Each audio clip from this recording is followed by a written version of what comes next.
আসসালামু আলাইকুম। আমি ডাক্তার ওমর আল মাসুদ রাসেল বলছি। আজকে আপনাদের সাথে আছি ডায়াবেটিস কথন নিয়ে। আজকে আমরা ডায়াবেটিস রোগীদের ম্যানেজমেন্ট সম্পর্কে জানবো। ডায়াবেটিস রোগীর ম্যানেজমেন্ট বলতে আমরা কি বুঝি?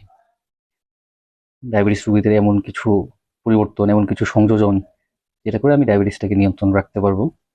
তো আজকে আমরা জেনে নেব যে ডায়াবেটিস রোগীর ম্যানেজমেন্ট কিভাবে করা হয়।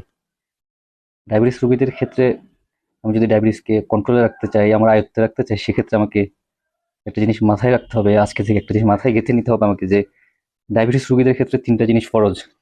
তাদের চিকিৎসা পারপাসে, তাদের ম্যানেজমেন্টের জন্য ৩টা জিনিস ফরজ। সে ৩টা জিনিস নিয়ে আজকে আমরা কথা বলবো।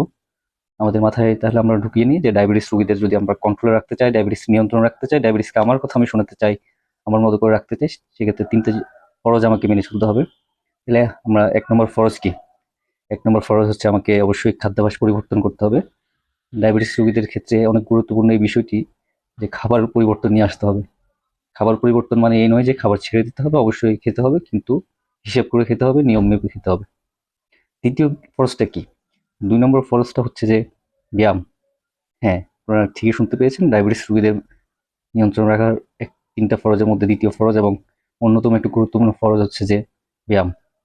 ব্যায়াম অনেকভাবে করা যায়, কিন্তু আমরা হচ্ছে যে সহজ করে কিছু ব্যায়াম আছে যেটা করতে আপনার খুব বেশি অসুবিধা হবে না।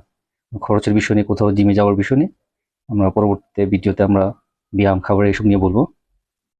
৩ নম্বর ফরজ হচ্ছে যে ওষুধ।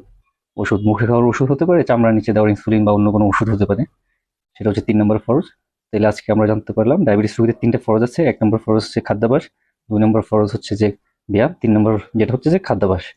তাহলে ৩ও মিলে আপনাকে ডায়াবেটিসকে কন্ট্রোলে রাখতে হবে। শুধু ওষুধ দিয়ে আপনি ডায়াবেটিসকে পুরোপুরি নিয়ন্ত্রণে আনতে পারবেন না। যদিও আনতে পারেন, সেক্ষেত্রে আপনার অনেক বেশি চিকিৎসা খরচ বেড়ে যাবে।